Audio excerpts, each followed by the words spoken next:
Hi everyone and welcome. Today I'm going to talk about my most anticipated releases for 2022. All of these are adult fantasy except for one, which is adult sci-fi. So no surprises here, I love fantasy and of course I'm going to be most excited for those releases. I do have 22 books to talk about. This was a very difficult list to make, and these 22 I will try my hardest to actually read next year. I would prefer to read them as close to their release date as possible, but for some of these that's not possible because I do have some months that a lot of books are coming out and I do want to read some backlist fantasy as well. But at the very least I want to end 2022 with all of these books on my red list. So if your TBR isn't long enough already and you want to add some extra books, then sit back, relax and enjoy the video. And the first two books are actually going to be released on the same day, January 11th, so only a couple of weeks from now. The first book is The Daughter of the Moon Goddess. I have the feeling that every booktuber has this on their list, so I'm not going to go into it too deeply, but this is a retelling of the Chinese myth of the Moon Goddess, and I love retellings. I do think that this might read a little bit young, but for retellings, fairy tales, etc., I don't really care, and I do hope that I will enjoy it. The other one that comes out at the same day, or on the same day, is The Amber Crown. This is an epic fantasy. I have heard that it's influenced by Prussian history, German history, which is something that I find very interesting. And in this one, we follow a couple of outcasts who has to listen to the orders of the dead king in order to prevent their nation to fall in the hands of a tyrant. Sounds pretty epic to me, so I'm also excited for this release. And then I have 3 more releases that are going to come out in January. The first one comes out on January 19th, and this is Temple of No God by H.M. Long. Now, if you don't know, I actually read Hall of Smoke by this author this year. This was a new release of 2021, and I talk about this in one of my previous videos that I will link in the cards up above, but I quite enjoyed that one. This was a Norse/Viking inspired story where you follow Hessa, priestess, and in the second one, even though you can read both of them completely separately, these are standalones, but in this one we also follow Hessa, and I actually quite liked this character. She was a little bit gloomy, but I didn't mind. It was unique, and that's what I'm looking for in fantasy. So of course I am going to pick this one up. And then I have 2 more books that both are going to be released on January 27th. The first one is Pandora. This is a Greek myth retelling, but this takes place in the 18th century. So a quite modern retelling of this original tale. So I'm intrigued. And then the second one is one that I haven't heard anybody talk about, and that is Half a Lion. I know that this is an African-inspired fantasy book, and that's basically all I need to know at this point, because I definitely want to read more African-inspired fantasies. I maybe read 1 or 2 this year, and I liked all of the ones that I have picked up, no matter how low the number was. So I do want to read more next year, and that's why Half a Lion is on the list. For February, I have 3 books that I'm excited for, and all of these are firsts in a new series, so I am going to start quite a few series in 2022, it seems. The first one is A River Enchanted, and this one comes out on February 15th. Now, it says for fans of The Witch's Heart. If you don't know, The Witch's Heart by Genevieve Gornichek was one of my favorite releases of 2021. It's a Norse myth retelling, and to be honest, it is definitely going to make my top 10 list of 2021. So if somebody says this is a book that you need to pick up if you like The Witch's Heart, I am going to pick up that book. In this one, we follow 2 childhood enemies who need to team up together in order to find out what's happening to the girls that are going missing from their clan. Sounds pretty interesting. And then I have 2 more books that come out in February, and actually both of them are going to be released on February 22nd. The first one is Scorpica, and this one I just wanted to pick up because if I'm not mistaken, this is very epic fantasy, and people have been saying this is for fans of A Song of Ice and Fire who love these strong female characters in A Song of Ice and Fire, but don't like what they have done to the Mad Queen. Now, I don't really trust people who compare a book with A Song of Ice and Fire, but if people have actually read it and then compare it to that, and then especially focus on these strong female characters, I am going to be intrigued. And then the last one that comes out on the same day is The Justice of Kings. This one was going on and off the list because I have heard quite a few people talk about it, but then Holly Hart's books told in her last video that what she has read so far, which are just the first couple of chapters, it reminded her of The Witcher. Now, I finished almost all of the books of The Witcher in 2020, and then now I am finally reading Season of Storms, which is the prologue, and I'm enjoying it so much that after I finish this one, I will be on the hunt for more Witcher-like books.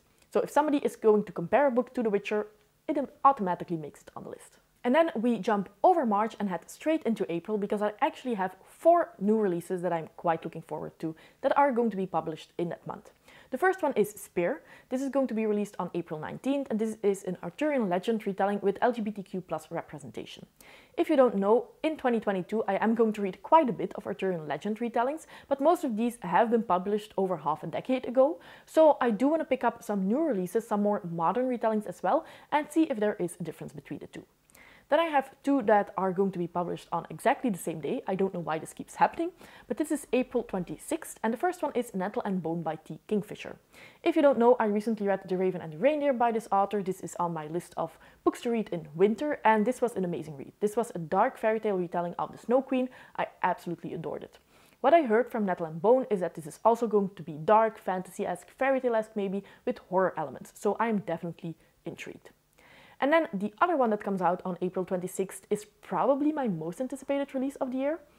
At least it's going to be on the top. And that is Kaikei.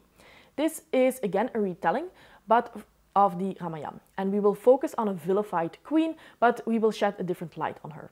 The Ramayana is a Hindu epic, and this is a culture that, especially in terms of folklore and the myths that are part of this culture, I don't really know a lot about. So I want to know more. If you know me, then you know that I want to go into retellings as blind as possible, but afterwards for this one I will definitely go to the original material and see if I can spot the differences, because for this one I'm very excited. And then the last one for April, and this is Electra by Jennifer Saint. This one comes out on April 28th. Now, Jennifer Saint has written the Ariadne, which is a Greek mythology, and it's a standalone. I quite enjoyed it. I don't think that it's the best Greek myth retelling that I've ever read, but if I'm not mistaken, this was her debut. And in the end, I would advise everybody who liked Greek myth retellings to pick it up, because I definitely enjoyed it. Now for Electra, she's going to shed a light on Electra, of course. So it's going to be another feminist Greek myth retelling. I love those, so I'm definitely going to pick this one up. And look at that cover, it's absolutely beautiful. So April, 4 new releases, definitely a lot. Then in May, I actually only have one anticipated release, and that is The Stardust Thief, that is going to be released on May 17th. This is an Arabian-inspired adult fantasy that is being influenced by the tales in 1001 Nights. Of course, I'm going to be interested for that, and I will pick it up as soon as possible. Then in June, I do have a couple. I think that I have 3 anticipated releases in total. The first one is going to be released on June 7th, and this is Wrought Goddess Sing. In this one, which is a Greek myth retelling, we are going to look at Achilles, we are going to follow her, but in this story she is a trans woman. And if I'm not mistaken, the author has stated that she looked into the original source material, the original myths, that she found some clues that Achilles can be interpreted like this. So I'm very interested. This is very intriguing, and I definitely want to first read the retelling and then look further into interviews with the author and maybe further into the original source material and see where she found these clues. Then the next book comes out on June 9th. This is For the Throne by Hannah Witten. Now this year I read For the Wolf by this author. This is the first book in the Wilderwood duology. This was a dark fairy tale. It was a retelling of Beauty and the Beast. It had nature-connected magic, so of course I'm going to like it. It had some issues. It was a debut novel and you could read it in some instances, but still I was enjoying my time while reading it, and For the Throne is the conclusion of this duology, so of course I am going to pick it up. And then we have a book that is going to be released on my birthday, June 21st, and that is A Taste of Gold and Iron. And in this one we follow Kabu, who is a prince, and he needs to prove his loyalty to the queen, who is his sister, and for this he needs to investigate a break-in that happened in their guilds. And he is going to be assisted by his new bodyguard, who doesn't really seem to like him. This is fantasy romance, and it's going to be a male-male romance, which is something that I haven't read too much, but I have read the Night Runner series, and Alec and Sergel are one of my favorite couples, and so I do want to read more. And when I saw this new release, I'm immediately going to pick it up. I do think that it's a standalone, but I'm not quite sure. If it's a series, all the better. Then for July, we are over the halfway point of the year, but I do think that we have discussed more than half of the books that are on this list. And I do have 2 new releases that I'm excited for in July. The first one is A Prayer for the Crown Shy by Becky Chambers. This is the second book in the Monk and Robot novellas series that she has. And this is also the only sci-fi that I have on the list. So this is, of course, the sequel to A Psalm for the Wild Build that I recently read and I absolutely adored. Yes, this is sci-fi, but this is very much focused on the characters and it's super cozy. I think that this is actually perfect to read in summer, so I'm quite happy that this is going to be released in July. And then the other one that I'm quite excited for in July, I think that this one is going to be released on July 26th, and this is The Book of Gothel. This is a Rapunzel retelling, again a retelling, I am going to love it, but it is going to be from the POV of the witch that actually captured Rapunzel and put her in the tower. So I do think that this is going to be maybe a more dark retelling, and I'm all here for it.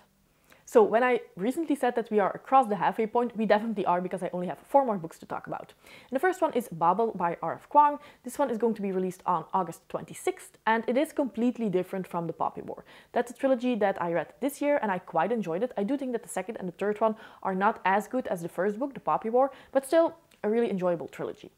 This one is going to be completely different. I've heard that this is dark academia, that this takes place in Oxford on the beginning of the 19th century, and that we follow a bunch of translators. I haven't read Dark Academia, but I have been saying time and time again that I want to get into it. And this one is going to be released at the end of August, so pretty close to October, which is spooky season, and I do think that that is going to be perfect. Then I have one book that is going to be released in September, that is going to be released on September 6th, and that is The Witch and the Tsar. Not a lot is known about this, but I have seen Genevieve Gornichek, the author of The Witch's Heart, talk about this on Instagram. It's not her book, but it's somebody that she knows. And this is going to be an historical fantasy that follows Baba Yaga and her quest to save Russia from the evil Tsar Ivan. I love historical fantasy, I love fairy tale retellings, and I absolutely love the idea of Baba Yaga. This is actually something that Juliette Merlier is also working on, but this is probably going to be released for 2023 if everything goes well, so I couldn't put it on this list, but it's so fun that we have another retelling of Baba Yaga to look forward to, and that this one is coming out in September 2022 already. And then the last 2 books on this list, these are actually 2 books that don't have a specific release date yet, but they are most probably going to be released in 2022, and I'm so excited for these that I just couldn't make the list without adding these on it. The first one is Epilogues for Lost Gods by Kat Rector. This is the second book in her duology, so it is going to be the conclusion. The first book was The Goddess of Nothing at All. I read it a couple of weeks ago, absolutely loved it. This is a Norse myth-inspired duology in which we follow Sigyn, who is one of the wives of Loki. The first book, The Goddess of Nothing at All, was actually a recommendation of Genevieve Gornichek, who has written The Witch's Heart, as I've said before, and this is a Norse myth retelling of Angerboda, one of the other wives of Loki. So it's because of her recommendation that I picked The Goddess of Nothing at All up. I absolutely enjoyed it, so of course I am going to read the conclusion of that duology, and I'm so happy that we don't have to wait too long, because The Goddess of Nothing at All just came out, so only after a year we are going to have the conclusion. This is not the final cover yet, she just announced the title, so everything else needs to fall into place, but it is going to come at the end of 2022. And then I've been mentioning Genevieve Gornichek multiple times in this video, but she is actually working on another Norse myth retelling, and I do think that this is going to be a standalone. She told me, I think 2 months ago, that she is working on another Norse myth retelling, that it was going to be a little bit belated, but that she hoped to announce it soon. So I do hope that that means that it is going to come out in 2022 as well, probably the last half of 2022, but fingers crossed that it's not going to be belated too much, that it falls into 2023. But if you don't know Genevieve Gornichek already, and if you like Norse myth retellings, then please pick up The Witch's Heart and know that more is to come. So these are all of my 2022 most anticipated releases. Please let me know if you're anticipating one of these as well in the comments down below. Or maybe you're not too big on pre-orders and being anxious for books that aren't out already, when there are so many amazing backlist books on your TBR. I know how that feels. If I missed any that you're quite excited for, then also let me know in the comments down below. As always, I hope that you enjoyed the video, and see you next time. Bye!